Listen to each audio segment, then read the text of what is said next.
ശരിക്കും ഒബ്സർവ് ചെയ്യണേ, ഒരു കമ്പനിയിലെ 5 ഡിഫറെന്റ് ടൈപ്സ് ഓഫ് മാനേജേഴ്സ് ചെയ്യുന്ന ജോലി അമ്മ സാലറി ഇല്ലാതെ ചെയ്യുന്നത് കാണാം. Number 1 HR manager. അതായത് നമ്മളൊക്കെ ഒരു തന്തയ്ക്ക് ജനിച്ചതാണെങ്കിലും പല സ്വഭാവങ്ങളും നമുക്ക് ഉണ്ടാവില്ലേ. പിന്നെ നമ്മുടെ അച്ഛൻ്റെ ഒരു സ്വഭാവം ഉണ്ടാവും. ഈ സ്വഭാവങ്ങളൊക്കെ അടിപൊളിയാക്കി കൊണ്ടുനടക്കുന്നത് ആരാ? അമ്മയല്ലേ.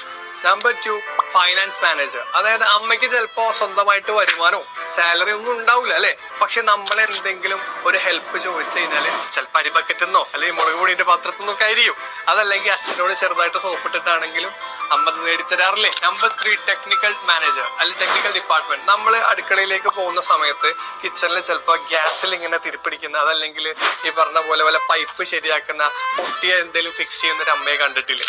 Number 4 crisis manager. Crisis management എന്ന് പറഞ്ഞു കഴിഞ്ഞാൽ പെട്ടെന്ന് വീട്ടിലൊരു ഗസ്റ്റ് വരികയാണ്, അല്ലെങ്കിൽ നമ്മൾ ഫ്രണ്ട്സിനായിട്ടൊക്കെ പോയി വീട്ടിലൊന്നും ഇല്ലെങ്കിലും ഉള്ളത് വെച്ച് ഗസ്റ്റിനെ മാനേജ് ചെയ്യുന്ന ഒരു അമ്മയുണ്ട്. പിന്നെ ഇതിന്റെ ഏറ്റവും കോമഡി ഉള്ള പാട്ട് എന്ന് പറയും മാർക്കറ്റിംഗ് മാനേജർ. എന്ന് വെച്ച് കഴിഞ്ഞാല് ഞാനാണ് ഇവിടുത്തെ എല്ലാ പണിയും ചെയ്യുന്നത്, എന്നെ സഹായിക്കാൻ ആരെങ്കിലും ഉണ്ടോ, ഞാൻ നോക്കിയിട്ട് വേണ്ട ഇവിടെ, ഞാൻ രാവിലെ എണീറ്റില്ലെങ്കിൽ ഇവിടെ എന്തെങ്കിലും നടക്കൂ എന്ന് പറഞ്ഞ് സ്വയം മാർക്കറ്റ് ചെയ്യാനും നമ്മുടെ അമ്മയ്ക്ക് ഭയങ്കര മിടുക്കാണ്. നെഗറ്റീവായിട്ട് പറയല്ല കേട്ടോ, ബുദ്ധിമുട്ടുകൊണ്ട് അവര് പറയുന്നതാണ് അല്ലെ.